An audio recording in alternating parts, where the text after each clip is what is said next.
Hello everyone, welcome to Varchassu Bharat. February 12th, 2026. Elections to be held in Bangladesh. బంగ్లాదేశ్లో elections ఉంటాయని చెప్పేసి announcement రావడం జరిగిందండి. Elections మరి ఇప్పటివరకు బంగ్లాదేశ్లో ఎలక్షన్స్ జరగకుండా ఎందుకున్నాయి?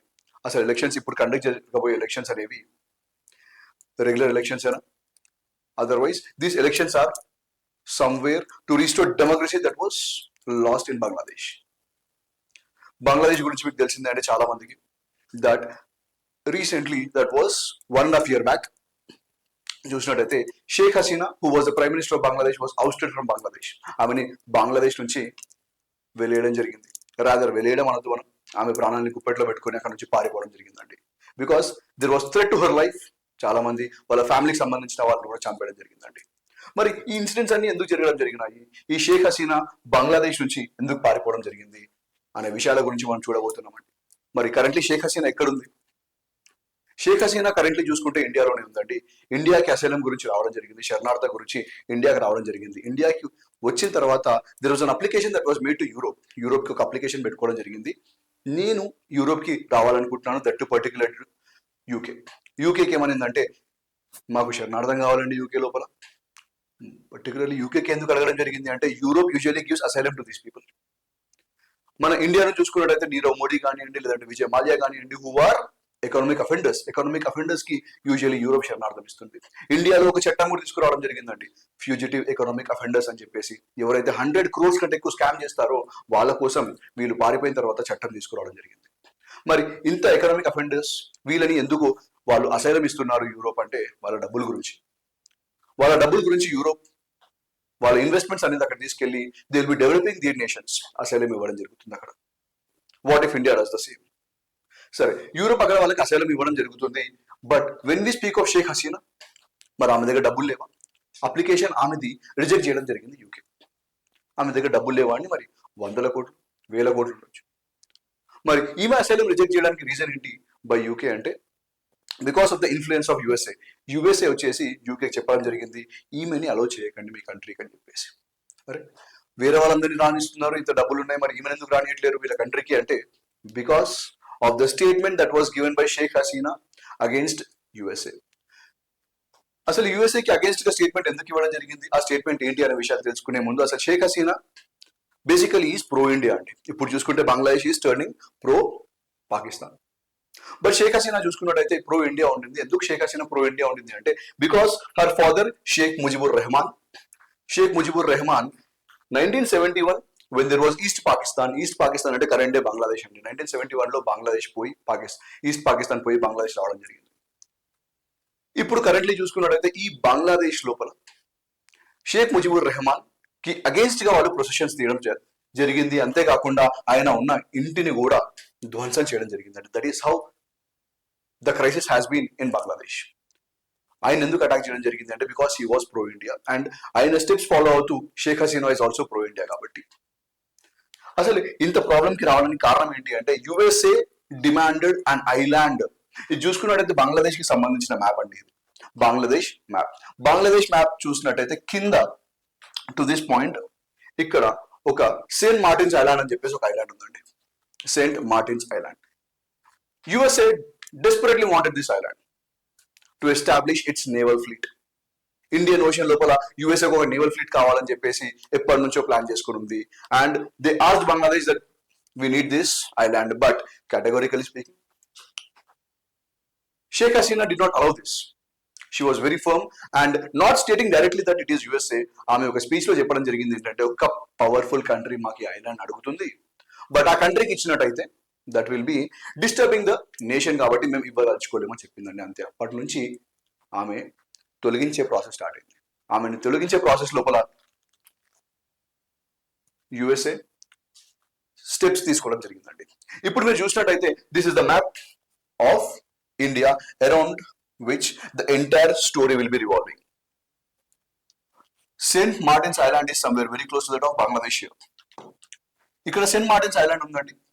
ఈ సెయింట్ మార్టిన్స్ ఐలాండ్ వెనకాల యుఎస్ఏ పడడానికి కారణం ఏంటి అంటే because this region, this Indian ocean region, this region is very much prominent for trade. More than 90% of the trade అనేది మనకి ఇండియన్ ఓషన్ నుంచి త్రూ వాల్యూమ్ చూసుకుంటే జరగడం జరుగుతుందండి.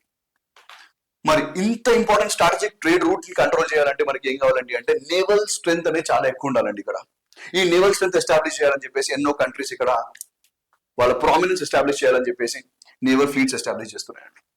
And amongst them if you see this is China here. China యొక్క naval fleet ఉందండి ఇక్కడ Hambantota port లోపల శ్రీలంకలో, మ్యాన్మార్ లో కూడా సిత్వే పోర్ట్ దగ్గర చైనా యొక్క SITTWE సిత్వే పోర్ట్ చైనా యొక్క నేవల్ ఫ్లీట్ ఉందండి అక్కడ కూడా. మరి దానికి పక్కనే USA నేవల్ ఫ్లీట్ ఎస్టాబ్లిష్ చేయాలని చెప్పేసి ప్లాన్ చేయడం జరిగింది.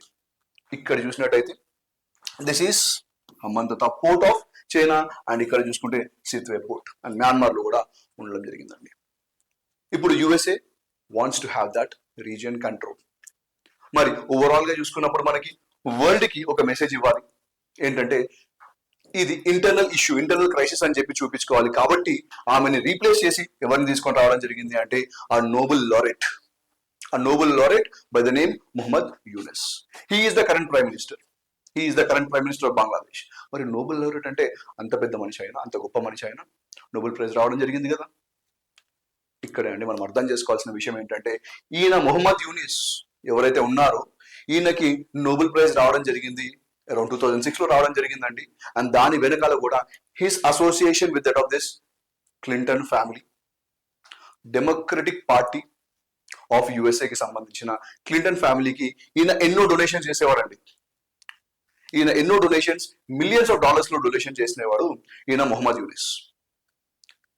ఒక్కగానొక టైం లోపల ఈ మొహమ్మద్ యూనిస్ గ్రామీణ బ్యాంక్స్ ని ఎస్టాబ్లిష్ చేయడం జరిగిందండి ఇన్ బంగ్లాదేశ్. ఈ గ్రామీణ బ్యాంక్స్ ని ఎస్టాబ్లిష్ చేసిన తర్వాత అక్కడ అక్రమంగా ఎంతో మంది ఆస్తుల్ని దోచుకోవడం జరిగింది. ఇట్లా అక్రమంగా దోచుకున్న ఆస్తుల్ని ఈయన డొనేషన్ ద్వారా కి పంపించడం జరిగిందండి in the form of charitable donations. Clinton foundation కి ఎన్నో డొనేషన్స్ ఇవ్వడం జరిగింది. మరి ఇన్ని ఫౌండేషన్స్ ఇచ్చిన తర్వాత డెమోక్రటిక్ పార్టీ ఇంకెవరిని ఎందుకు సెలెక్ట్ చేసేది? జో బైడెన్ ఉన్నప్పుడు ఈ ప్లాన్ అనేది ప్రపోజ్ చేయడం జరిగింది. అప్పటి నుంచి చూసుకుంటే the plan was in place and by the time that was executed Sheikh Hasina was ousted from Bangladesh. Sheikh హసీనాని పంపించడం జరిగింది. షేక్ హసీనా వెళ్ళిపోయిన తర్వాత ఇంతకన్నా మంచి పప్పెట్ ఎవరు ఉంటారండి? మరి he was the prime minister who will be dancing to the tunes of USA, and that is how Mohammad Yunus came into picture. ఈ ఎంటైర్ స్టోరీ మీరు చూసినట్టయితే you will understand one thing. This was a very strategically planned and executed action of USA. దీన్నే మనం deep state అంటామండి. This planning and execution of toppling the government and instituting their government who will be dancing to their tunes, to the western tunes, is the concept of deep state. ఈ deep state అంటే internal crisis create చేయడం జరుగుతుంది external funding నుంచి. USA was funding Bangladesh, internal crisis create చేయడం జరిగింది and world చూపించడం జరిగింది ఏంటంటే ఇంటర్నల్ ఇష్యూస్ ఉన్నాయని చెప్పేసి. సిమిలర్లీ చూసుకుంటే కూడా మనకి నేబరింగ్ కంట్రీస్ లో ఇదే చేయడం జరుగుతుందండి. మాల్దీవ్స్ లో కానివ్వండి లేదంటే బంగ్లాదేశ్ జరుగుతున్న విషయమే. పాకిస్తాన్ లో కూడా ఇదే క్రైసిస్ ఉంది ఎప్పటి నుంచో మనకి. This deep state crisis is not just confine to these countries. Afghanistan లో టాప్లింగ్ ఆఫ్ గవర్నమెంట్ జరగడం జరిగింది, ఇరాన్ మీద ఇలాంటి ట్రయల్స్ కూడా చేయడం జరిగినాయండి. మరి ఇండియా మీద ఇలాంటివి జరగట్లేవా? ఈ డీప్ స్టేట్ యాక్షన్ అనేది ఇండియాలో తీసుకోవట్లేరా అంటే there is a planning, there is a strategy in place. మనం ఇంటర్నల్ క్రైసిస్ ఏవైతే చూస్తున్నామో these are not entirely internal crisis, these are externally influenced crisis. ఈ క్రైసిస్ అనేది మనకి వేరే కంట్రీస్ నుంచి రావడం జరుగుతుందండి. మనం అర్థం చేసుకోవాల్సిన విషయం ఏంటంటే we as Indians should be very much strong in understanding what is it when we speak about or when we understand about the external politics, how it is being played to disturb the internal structure and internal framework of India. దాన్ని మనం very much strengthen చేసుకొని పెట్టుకోవాలి to ensure that our government doesn't get toppled up the way the neighboring governments are getting toppled. ఎక్కడ చూసినా కూడా ఇండియాలో ఉన్నంత strong democracy ఎక్కడ లేదండి. Very smooth transfer of power జరుగుతుంది ఇండియాలో. There was never a coup in the entire history of India. That is the strength of India and we should ensure that this continues. మరి బంగ్లాదేశ్ యొక్క impact India మీద ఏముండబోతుంది చూసినట్టయితే, బంగ్లాదేశ్ అండి, if it is remaining so much disturbed as it is as of now, ఒకప్పుడు Bangladesh was the highest growing nation economically, but now you see it is very much disturbed. ఆ impact India మీద కూడా ఉండే అవకాశాలు ఉన్నాయండి, బికాస్ అక్కడి నుంచి మనకి రెఫ్యూజీస్ ఇండియాకి రావడం జరుగుతుంది. ఎన్నో అటాక్స్ జరుగుతున్నాయండి, ఈ విషయం మీకు తెలిసిందే. బంగ్లాదేశ్ లో మైనారిటీస్ మీద అటాక్స్ జరుగుతున్నాయి. Once in the year 1951 it was 22% population was for minorities, that too regarding Hindus, specifically Hindus. Population was 22%, but as of now, if you see, it is only 8%. Drastic reduction అనేది జరుగుతుంది. మరి they are migrating to India. Once they migrate to India, the resources will be utilized. Not just this population, but we have this problem of Rohingyas entering into India as well. ఇండియాలో every place లో కూడా Rohingyas population అనేది it's increasing day by day. There are cricket teams by their names, not anywhere else but in Hyderabad itself. So ఇలాంటి population ని మన ఇండియాకి రాకుండా control చేయాలంటే first we need to ensure that the neighbouring countries are strong enough to control their own population, and also to secure our borders is are very essential requirement. మరి ఇలాంటి deep state impact India మీద ఉండొద్దంటే we need to ensure that there is Atmanirbharta and self-esteem upon our Indian culture. Take pride in our culture and ensure that our culture prospers. Jai Hind.